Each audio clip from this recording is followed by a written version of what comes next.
Welcome to Reddit and Regret, where the stories are real, the drama is heavy, and the decisions, well, they don't always age well. Today's story, it's a slow burn descent into heartbreak, betrayal, and believe it or not, a silver lining that comes from getting hit by a literal car.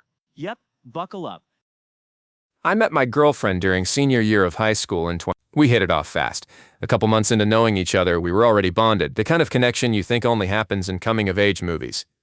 Fast forward to summer 2023, we just graduated and we're gearing up to start university in August.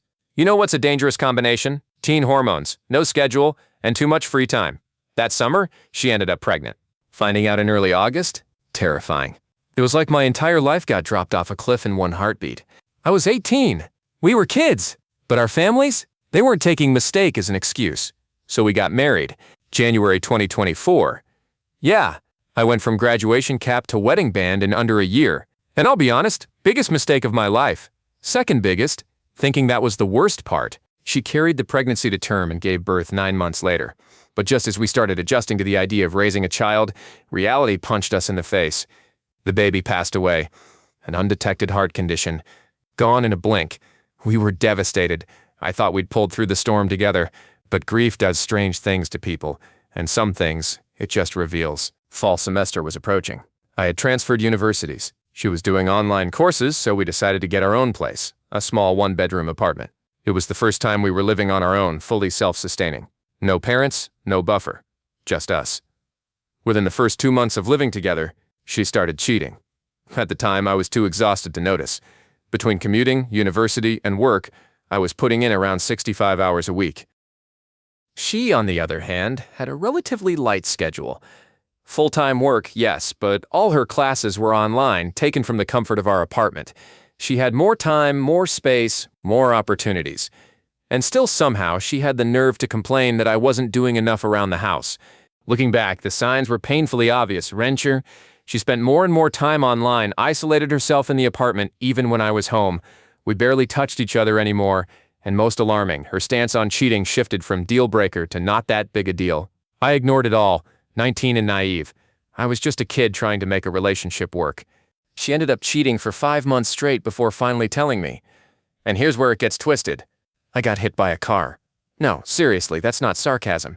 That accident was hands down the best thing that happened to me. It was a company vehicle that hit me. The case is still active, so I won't go into every detail, but here's what I can say. It was serious. Life-changing injuries, physical therapy, and thankfully, a company with deep pockets. This happened around 6 months ago. I'm still in physical therapy, still healing. But I've been told once the legal dust settles, I'm likely walking away with hundreds of thousands. I found that out around December 2024. But before the financial stuff even came into play, I had to move back in with my parents for 6 weeks. I couldn't climb the stairs to our apartment, and I needed help. And that's when she told me she liked having the apartment to herself. Imagine nearly dying and then hearing your wife is happier alone. Yeah, she was still cheating. I didn't know that yet, but the clues were loud. I just didn't want to listen. I was focused on healing, on planning for the future, meeting with financial advisors, trying to make the best of a bad hand. I even started working out a strategy to pay off our debt. You'd think trying to rescue our finances would earn me some credit. Nope. It somehow caused tension. She was cold, distant, and I had no idea why until March of 2025 when she finally came clean and told me she had been cheating. I didn't yell, didn't argue. I just filed for divorce immediately. And the best part? She was shocked. I had told her from day one cheating was a deal breaker. But I guess she thought I'd fold when it actually happened. She got the couch until she found a new place to live. I wasn't about to sleep beside betrayal. Even while still injured, I picked up extra shifts and got back to work. It wasn't easy. Healing bones and long hours don't mix. But sometimes you do what you have to just to get your dignity back. Now, here's my theory. She didn't confess because she felt guilty. She confessed because she didn't want me getting the settlement. Apparently, her mother was upset she told me. They thought they could somehow get a cut of the money. Let that sink in. They believed that by staying married, she might get access to the settlement cash money that's specifically set aside for future medical care. That's not just greedy, that's unhinged.